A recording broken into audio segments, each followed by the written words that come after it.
Hello and welcome to Doubles and Trebles. As you'll notice, the dartboard has gone, the flat cap is back on. It's time for another racing edition from Doubles and Trebles. I'm Matt Pyman Hill and that is Adam Smido Smith.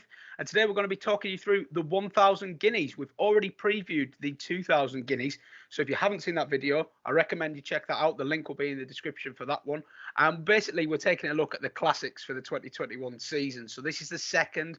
And then in due course, we'll also be having a look at the Derby and the Oaks when the time comes. But today, the focus is the 1,000 guineas. So as you may or may not know, we're going to take you through it. Novice or regular, you'll enjoy this content, hopefully. So 1,000 guineas, it's the second classic of the season. It's for female horses, only 3-year-olds, and it is run like the 2,000 over a straight mile at Newmarket. And very similar to the 2,000 guineas, Aidan O'Brien has trained 5 of the last 10 winners of this race, so dominance from the Irishman. 3 of those winners were not his first choice in the betting market, so definitely the signs are that this is a race you can look for the outsiders and look a little bit beyond the market leaders. I think we've actually got an average SP over the last 10 years of 16-1 for the winner of this race, which is nearly double the 9-1 from the 2,000 guineas. One of the last 10 favourites winning. So hopefully Adam is going to talk us through why that's the case. And Adam, our flat racing expert, as I get the odds up for us, tell us a little bit about the 2,000 guineas, please. Yeah, so we're well set up there by you, Pyman. Yeah, so usually takes place at Newmarket the day after the 2,000 guineas. So the 2,000 would be on a Saturday, the 1,000 would be on a Sunday. There's an old saying in racing that goes something along the lines of the 1,000 guineas is the final 2-year-old race of the season, which factually massively incorrect, but really gives a nod towards the fact or feeling that the female species of a young horse matures slower than those of the male counterparts. So, as the odds suggest, and as there's only been one winning favourite in the last 10 years, it is more difficult to assess the development and if these 2-year-old female horses have trained on into 3, if they've continued to mature and develop, and if they're still as talented as what they were when we last saw them, usually at the end of the back end of the year previous. So yeah, there's definitely some digging to be done on the 1,000 guineas. But forget all of what I've just said, because in comparison to my 2,000 guineas preview, I think this is quite straightforward, and I think that a lot of it sits with the favourite, Pretty Gorgeous. Now, we're not going to be a channel that's putting up favourites very often.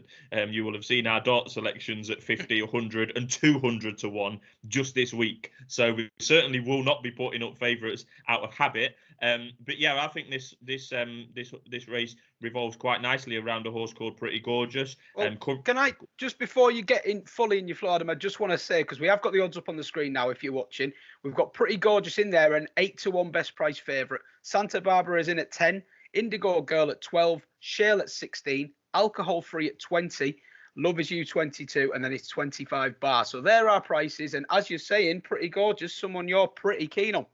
Yeah, absolutely. So similar to the 2,000 guineas, the main pointer race, if you like, on a juvenile season tends to be the Fillies Mile. That takes place at Newmarket over exactly the same course and exactly the same distance as the 1,000 guineas itself. So it's clearly a pointer. The winner of that would have, a great chance in the 1,000 guineas if they were to turn up there 6 months later. So the Fillies Mile is a Group 1, takes place in October, and then the 1,000 guineas itself takes place in early May, again over the same course and the same distance. Pretty Gorgeous is a horse that won that Fillies Mile, and to me, dominated the race. If you ask me, I thought travelled like a dream throughout, hit the front possibly too early and got a tad lonely, but as others faltered, Pretty Gorgeous is virtually cantering through the race, and I think was worth more than the official distance of half a length suggests. I backed Pretty Gorgeous that day, and as soon as that race was concluded, she was chalked up at 10-1 for the 1,000 guineas. I backed her again on that day for the 1,000 guineas at 10-1. I thought that was too big. And that 10 is now best price about 8-1, as we've just seen on screen.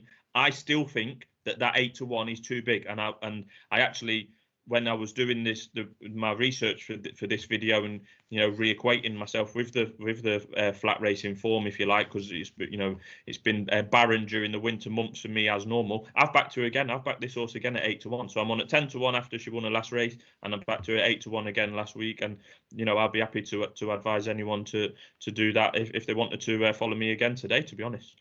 That's a very strong verdict. I wouldn't expect you to be so bullish on something. I suppose, what would be the obvious dangers for Pretty Good, aside from the time span, I suppose? Would you have any concerns? Yeah, so there is a concern, not from myself. It's funny, I spoke to one of my friends who works for a trading team at one of the big bookmakers in this country, and I speak to him regular about flat racing particularly, and he disagrees with me massively on Pretty Gorgeous. So that's just a sign of what it is. So yeah, there is a view that Pretty Gorgeous possibly is better on softer ground, and in October you're more likely to get softer conditions underfoot than you are in early May, which is a fair point. It would be a slight concern, but not a massive one for myself. And like I say, I just think she travelled so well through that Fillies Mile. Just go back, just put in YouTube Fillies Mile 2020, and honestly, she just dominates the race. Travelled, you can, even if you're not a regular viewer of horse racing, you can put that race on halfway through the race, and within 5 or 10 seconds, I'm telling you, you'll be able to identify the winner. She's just travelling so well. Jockeys all around her are getting animated and off the bridle and really having to ask a question. And Pretty Gorgeous is just travelling beautifully through that race. If we're talking about threats in terms of equine threats from other horses, Pie Man, one horse that we probably should nod to is Indigo Girl, who also took part in that Fillies Mile and travelled pretty well herself. Probably travelled second best, just behind Pretty Gorgeous. Finished second on the day. So if I'm keen on Pretty Gorgeous, you've got to be slightly worried or keen yourself on Indigo Girl, and I obviously can't put you off Indigo Girl.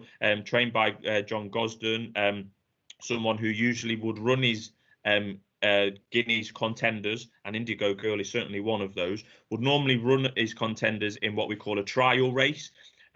So Pretty Gorgeous, I'm just guessing, but it's an educated guess, is likely to go straight to the 1,000 Guineas. So you won't see Pretty Gorgeous race before the big day at Newmarket. Indigo Girl, on the other hand, trained by John Gosden, is likely to be seen at either Newmarket for a trial in the middle of April, or somewhere like Newbury or somewhere like that. So we're going to try and identify some of the trials for you as we go along. But yeah, Gosden usually uses the trials just to see where the horses are, if they're have retained their ability, if they're looking promising for the season ahead. So we're likely to see someone like Indigo Girl there. But a word of caution on Indigo Girl: she wears a hood, which for a young horse is quite striking. If you put a race on and there's a horse wearing a hood, normally it is there to help him concentrate. She's got a tendency not to run in a straight line at times, both of which could be hindrance to her going forward. But if over the winter she's settled down a bit and the hood's helping,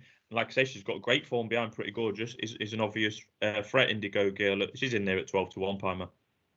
Yeah, a hood can be quite an unnerving thing especially for a novice in racing to see. It does look quite striking when you see a horse with any kind of headgear on, as we would call it. But generally it's used, trainers are very knowledgeable about the effects of certain headgear, and they'll try different types of headgear. They could use cheek pieces, tongue ties, etc. These are all pretty standard in racing. But I guess in a young horse, it would be a slight concern that, maybe they're a little bit erratic or have a tendency to get worked up. So definitely something to keep an eye out for. Okay, so that's Indigo Girl covered. Santa Barbara is in between the two in the market. Can you tell us a little bit about that one? Yeah, so Santa Barbara is quite different from Pretty Gorgeous and Indigo Girl. Those two that I've already mentioned have got the form in the book. They've ran in a Group 1. They've been first and second respectively in a Group 1. They've got 4 or 5 stars each to their name. Santa Barbara, on the other hand, from the all-powering Aidan O'Brien yard that we've mentioned, definitely the most unexposed runner that we're likely to mention on this video. And by unexposed, I mean we don't know a lot about her. She's only ran once in a maiden in Ireland, won nice enough, don't get me wrong, won pretty well. But I'm telling you now, there's only one trainer in the whole of the UK and Ireland that would have the second favourite Ante Post for a classic race like the 1,000 Guineas after just one run, and that's Aidan O'Brien. Yes, Santa Barbara could well be very, very good. Very good. She's related to some absolutely top class horses, and the whispers so far from Ireland that I'm hearing are positive. But there's absolutely no way I'll be advising you to back a horse after just one run in a maiden race, and a maiden is a race for horses that are yet to win a race. And she's chalked up at 10-1 for a classic in May. I mean, that is some sign of the potential confidence in her in the market. Yeah, so that is very much a talking horse, I suppose, but one to keep an eye on for sure, especially with Aidan O'Brien's ominous record in this race and the 2000. You know, you can never discount his runners too lightly. Looking a little bit further down, then we've got the likes of Shale and Alcohol Free in there. They're both at quite competitive prices. Can you tell us a little bit about those two runners? Yes, Shale also ran in the Fillies Mile, but was disappointing in truth. Did win a Group 1 in Ireland before that, Shale, so has clearly shown it at a decent level. To me, as a viewer, even if, like I mentioned on the 2000 video, if you look at Newmarket, it's quite up and down, so you travel steadily uphill for 3/4 of a mile almost, and then you go down into a dip, and then you come out of the dip into the rising ground, so it does test the thoroughbred, you know, and their abilities, and you know how they can handle that with the balance, etc. Shale did not handle that in the Fillies Mile at all. I believe she went off favourite that day, disappointing in truth. I wouldn't be surprised personally if she missed the 1,000 guineas at Newmarket altogether on that evidence, because she, you know, that's how much she did not enjoy the experience. Shale's mother actually won the 1,000 guineas, so that could make me look absolutely stupid by writing her off at this stage. But yeah, I said this about other horses in the 2000, to be fair. She might be better off on a flatter track for example, the Irish 1,000 guineas, or she's bred for the job, to stay a bit further and might end up in the Oaks, which is a female classic at Epsom, which no doubt we'll come on to. But it wouldn't surprise me if Shale didn't turn up in this race at all, and she's 16-1, so that would be quite a big gap in the market. You mentioned Alcohol Free there as well, Pie Man. Alcohol Free. Not very often I mention Alcohol Free, to be honest, but there we are. Yeah, Alcohol Free is a Group 1 winner in her own right, but that was over 6 furlongs in a race called the Cheveley Park Stakes, which is at Newmarket. So it's difficult to see a speedy filly like her, and she is speedy, stay in a mile. So another one that I think might not run. She's probably going to be seen in a trial, so that the owners and the trainers can establish whether she does stay a mile. So the trials that we normally talk about at Newmarket and Newbury normally take place over 7 furlongs, so just short of the mile. But obviously, it gives you an idea of if they're going to stay. So yeah, another one. This is 2 in the top 5 of the market. I'm saying I wouldn't be surprised if they didn't turn up, or possibly go to the Guineas itself, not stay, nothing lost, nothing gained, and then you can drop down to sprinting trips after that. But she wouldn't be on the shortlist for me, Alcohol Free, at this stage. Okay, so I mean, you've covered the top 5 in the market there, and obviously you've been pretty strong on the favourite, and given various points to keep an eye on for the others. But are there any below that in the betting? I mean, look, we talked about it in the 2,000 guineas. There was some at ridiculous prices that you thought, had a squeak. There's still a lot of time to go before race day. Do you think, is there any that you see that could shorten? I couldn't identify as we speak now, Pine Man, towards the end of February. But as I say, the trials are going to happen. In the last few, I think only about 4 years ago, they introduced a 2,000 and 1,000 guineas trial in Ireland, which they didn't used to have, because a lot of the time Aidan O'Brien would send his horses straight to Newmarket, so we didn't know what kind of form they was in as 3-year-olds, and we was just going on the 2-year-old form. So yeah, the 1,000 guineas itself is more likely. The trials are more likely to have a bigger bearing on the main event itself compared to the 2,000 guineas. So there'll certainly be some late developers that we only seen as juveniles, maybe once or twice. Santa Barbara may be one of them. I mean, could you see Santa Barbara turning up at the Guineas, a classic, in just a second start? Probably not. So look out for Santa Barbara in the Irish 1,000 guineas trial at Leopardstown in the middle of April. Yeah, like I say, there's quite a few. There'll be loads in the market. There's over 100 horses in this market on Oddschecker. There'll be loads in there that have only had 1 or 2 starts, and they're just put in by the bookies at 25 or 33-1 because they don't know how good they are, and neither do I. So the likes that fit that bill are Saffron Beach, Love Is You. They're both in there about 25-1. But again, they've only had 2 runs each. It's difficult to see what may happen with them. One that is absolutely bred for the job, but has only had one start, is Snow Lantern. Her mother won this race, Sky Lantern, in 2013, and her father is the one and only Frankel, who won the 2000 Guineas, the male equivalent, in 2011. Decent pedigree then. Yeah, I mean, if you're bred for the job and your mum won it and your dad won it, you're bred for the job there. But Snow Lantern, trained by Richard Hannon, who also trained Sky Lantern, has only had one start, which is back in July. So that is a question mark in itself, that this horse was only seen once as a juvenile. Was she not right? Was she injured? I don't know after that. So yeah, she's not been seen since. I mean, she could well turn up in a trial, probably at Newbury, called the Nell Gwyn, win that, and then be 6, 7, 8 to 1 second favourite easily.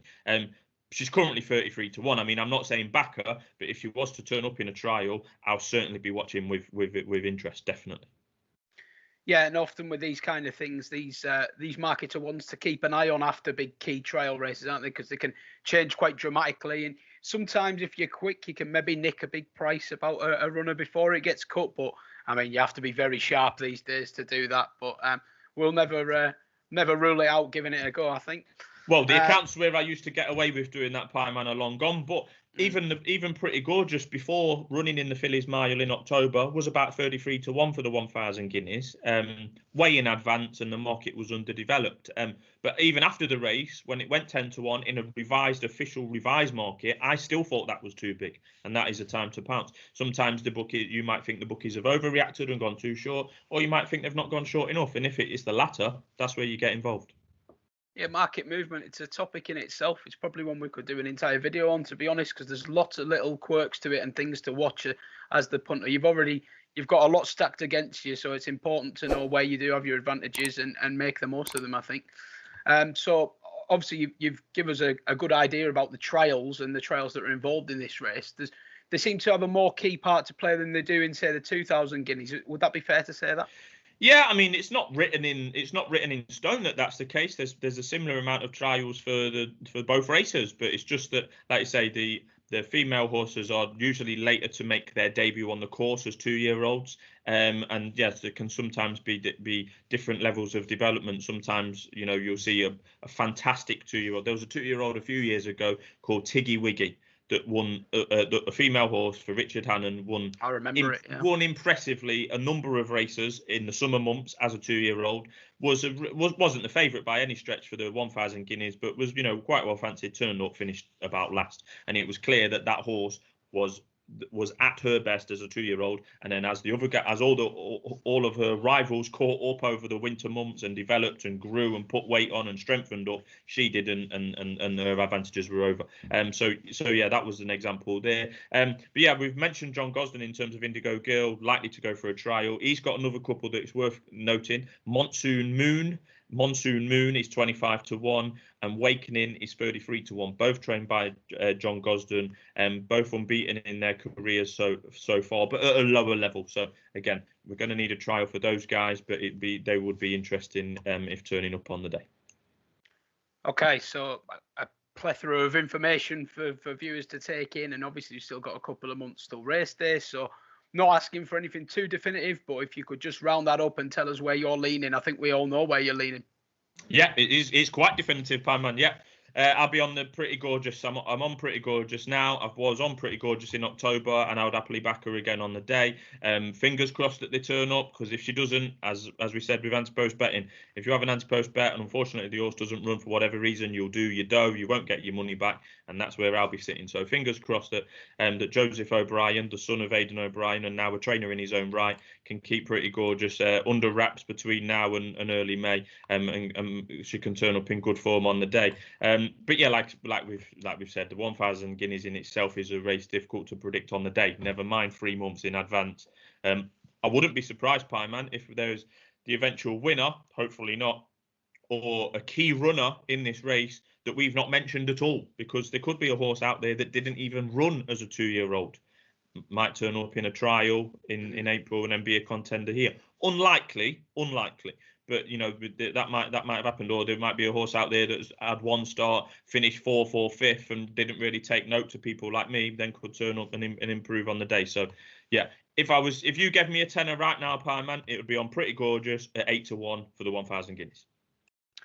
Well, there you go. More definitive than we could have ever hoped for, really. And we've still got 2 months till race day, a little bit over actually as we speak. So keep an eye on that market. It will change frequently. And as Adam says, with key trials, you know, you're going to see horses shortening and drifting. So it's definitely worth keeping an eye and just checking in when you can. Obviously, that concludes our 1,000 guineas preview. We've also had a look at the 2,000 guineas as mentioned. If you haven't checked that one out, have a look in the link in our description and give that one a look. And I just want to say thank you to some nice comments that we received on the 2,000 video. The likes of Joe, Dean, Shane, AR1 TV, all gave us some great feedback. That was really appreciated. We always like to hear from people and hear that you find it useful. If there's anything you'd like us to cover specifically, racing or darts or even something else, you know, we're always open to ideas. So please do drop us a comment and we appreciate it. Like and subscribe if you enjoy our content. We're just trying to grow a little bit more and try something a little bit different. But thanks for joining us today, and I'm sure we'll be back very soon. Thanks, everybody. Cheers.